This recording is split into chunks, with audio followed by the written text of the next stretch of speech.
Hey everyone, I just got home from some competition. I forget the name because there are so many comps that they blend together. But at this comp, it was a local Georgia competition. I had this sign up and I did the gamma treatment for some people. So the first, two things to start off with. So I used my MF3RS 2M that my intern made me, and this has been like my go-to cube lately. And with this cube, I actually set my PB of 10.5, and it was crazy because it was like I got a 12 or something, I think, and then it was like 10.4, 10.3, 10.1, 10.8, 10.1, and it was like just crazy consistent, and it was really good. So that was really good memories. The second thing is like lately, Humphrey been going through a hard time lately. So like school is not a really good environment so far lately. It's been really tough, and like anything else on top of that is just added stress. It's been a pretty hellish semester. Like I'm taking all of my computer classes in sophomore year in one summer semester, which is like half a semester. And on top of that, like the people, they're not the best people. Like it's not a great environment. And if it weren't for all of those friendly fans and people hanging out and talking with me, like sitting with me all day through the comp, big shouts out to Nicholas and his 7.2 average. Like if it weren't for y'all, I would have like nobody. I would be so lonely, guys. So thanks a lot. I think compared to what I see in the comment section on other people's videos that are really like famous, like I'm not even that famous. Like I think JR Cuber, Chris Olsen, they have like 30 something thousand. Like that's famous. I'm just like this popular. But if it weren't for my fans, I think, dang, things would suck even worse. So thank you guys. You guys are the best. So next things next. So I made this sign with my tools here. I can actually make really cool signs. And look at the quality of this thing. Doesn't this thing look professional? Like, look at that. And I had like the first 7 people come up and I would gamma treat their cubes. Most of this video I'm going to talk about the chemistry of that. I ended up doing like 10 or 11 cubes. But it was fun. I think for the most part people liked it. And I'm going to give some updates. So the next big hurdle with the gamma process is something called the quench.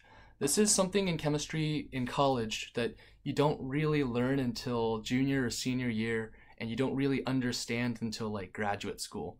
So when you don't really get to design your own chemical processes until you graduate with like a degree in chemistry.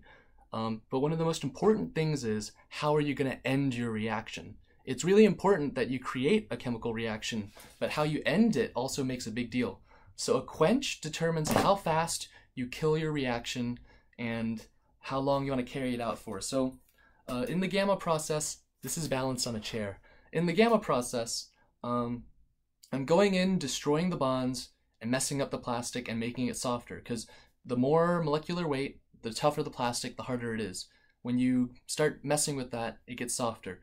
But after a certain point, you have to determine the right spot to kill it, and it's different for each plastic.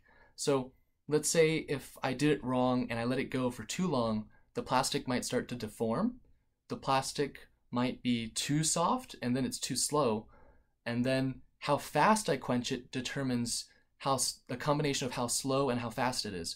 So that might sound confusing. Let me explain it with an example.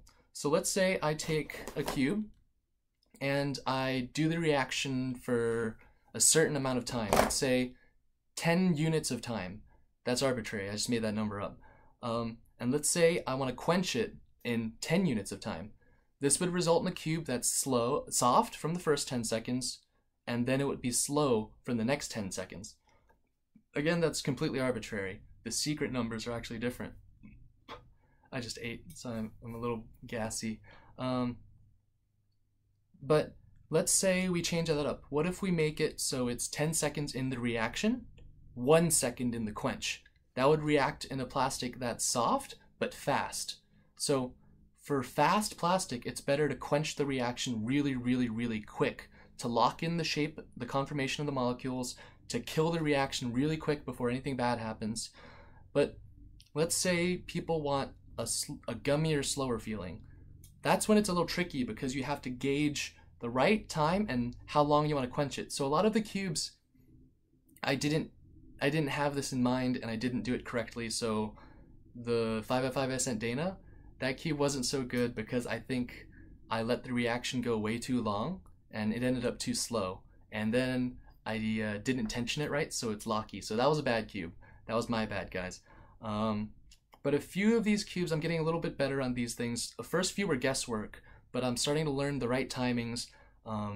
And I think I killed most of the reaction for most of the cubes at the competition pretty soon, but some of them turned out slow. Some of them turned out really fast. So I had one person assisting me. His GTS2 came out pretty nice. So that's probably gonna take probably a month because next week is nationals, I think, and then I have to prepare for that. So I have other projects to work on. So the gamma process, it's gonna take a while. But for those of you who have gamma cubes, I hope you like them. And I'll be shipping a few gamma cubes to some testers that I've been slow on shipping. So I'll do that soon. So the next thing is GTS3. Is it good? Is it bad? What do people think? So I haven't seen anyone else's videos because I've been so busy, but the thing I noticed first about the GTS3 is the slice moves are bad. Like, they're hard to control and they're way too fast in proportion to the other moves. And at first I saw the ridges and I was like, I'm not sure if I'm gonna like these ridges. So I removed the ridges. Here you go. So this is a cube with the ridges, if you can see. And this is the same GTS3, you can see from the caps, and it has no ridges. I think I posted this on Instagram, but you can see, and I'll post a video on how I did it. Like, I used my makeshift drill press turned into a mill, and then I just milled off the ridges. And I did that with like a little piece of wood in place to make sure I didn't go too far into the plastic. After that, I just sanded it smooth and polished it up. And if I were to grind this down with like a rasp or a file, that would take way too long.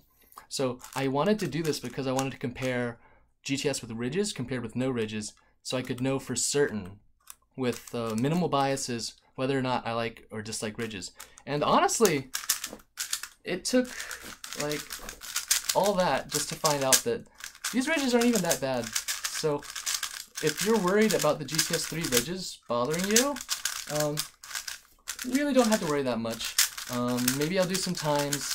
I have some work to do, but I didn't do this video on Friday because I was just so exhausted that I had to sleep for my competition, and it was worth it because I got that 10 average. Hopefully sub 10 soon.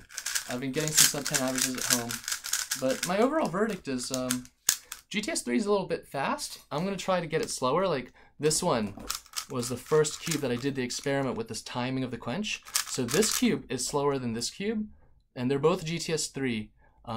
But this one was an extra long quench, so the reaction was killed very slowly.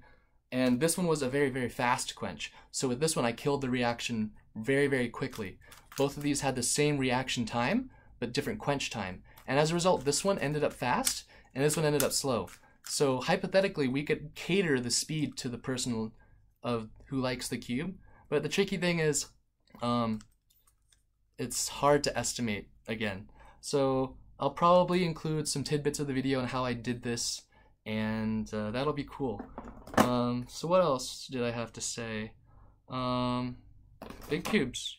So the process also works on big cubes.